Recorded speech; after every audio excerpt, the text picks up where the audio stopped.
World War I was called the war to end all wars. Europe was now at a new age, a crisis where tradition and the modern day were increasingly at odds. Industrialization progressed faster than the mentality did. The old noble ways of gentleman war clashed with the brutal reality of the trenches, and because of this, millions died.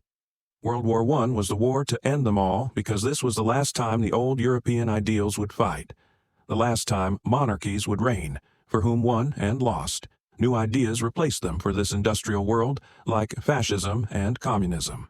Simply put, it set the stage for the next. Germany, in our timeline, brought Russia into civil war, caused mutiny in France, and almost broke the Allies in 1917. Before you know, America.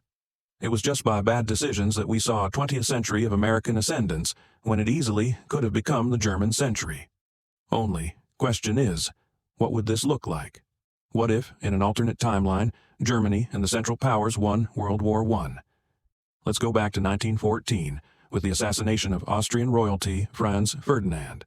Ferdinand was dead by the hands of a Serbian nationalist, and the dominoes began to fall into place. Treaties certainly forced a lot of countries to declare war for their allies. There's one military decision that Germany made that almost certainly lost them the entire war: invading Belgium. France had built up their military border in anticipation for a German attack.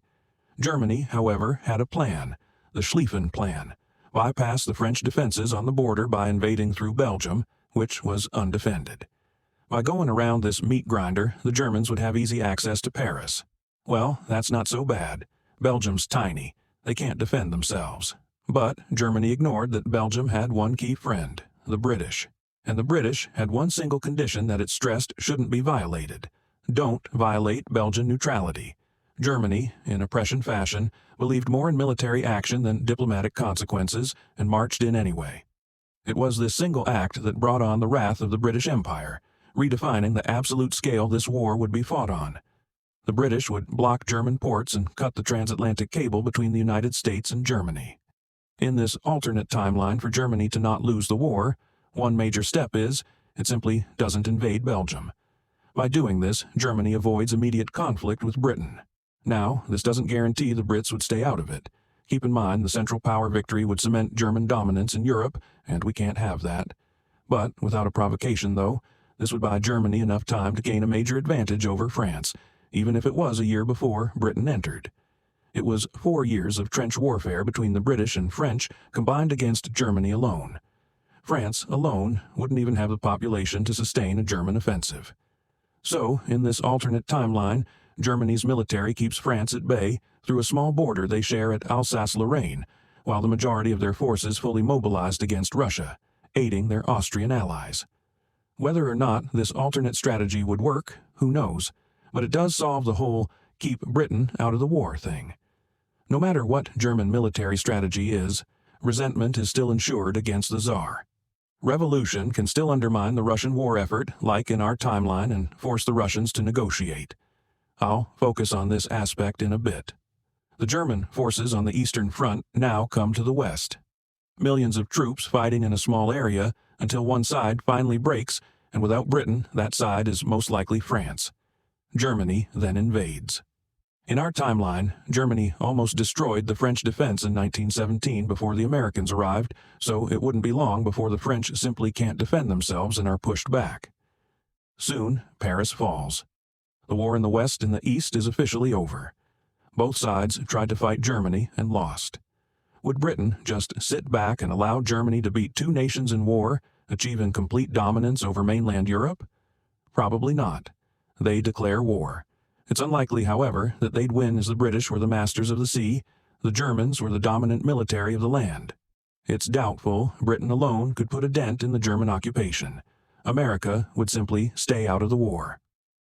In exchange for a ceasefire, an agreement is made very similar to the Treaty of Brest-Litovsk. In just one signing of a document, Germany and Austria-Hungary seize Poland, the Baltic states, Belarus, and all of Ukraine and Crimea. By 1918, most of Europe is now either a Germanic puppet or in the Empire. Why would they do this? Germany feared Russian dominance. Russia, for centuries, was this backwater European wannabe. Add size and manpower, but was woefully poor and far behind technologically. In the last few decades, something changed. It began industrializing rapidly, and if Russia fully industrialized, there was no defeating them. By seizing their valuable lands diplomatically by military agreement, Germany legally contoured the Russian state. A quarter of the population now German. Most of their coal now German. But this is just the beginning. If there's one thing Slavs don't like, it's being invaded and occupied. So, the 2 million German troops in the east now face a guerrilla war against the insurgents, including ones funded by the Soviets. France is blamed for putting the worst of the reparations on Germany, but it's not like Germany would be so kind if they were in the same position. In this alternate timeline, Germany keeps Alsace-Lorraine. They impose massive amounts of war reparations, and the French people have to deal with a brief German occupation. Imagine France at this time. They had lost 2 wars now to the new German Empire, basically powerless to stop the state that was practically brand new. It's not hard to imagine elements of French society would be resentful against the Germans. Does this mean we'll have an alternate French Hitler? Probably not. Even if France actually did have a French Hitler, they just don't have the population to win a war. World War I was defining for one reason. It set the stage for who the winners and losers would be in the 20th century, not just in terms of borders but ideology. Old European aristocratic ways died with the Kaiser, Emperor, and the Austrian Emperor.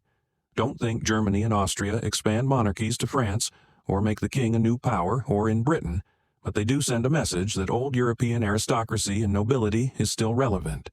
It's very possible that the 20th century could become the German century.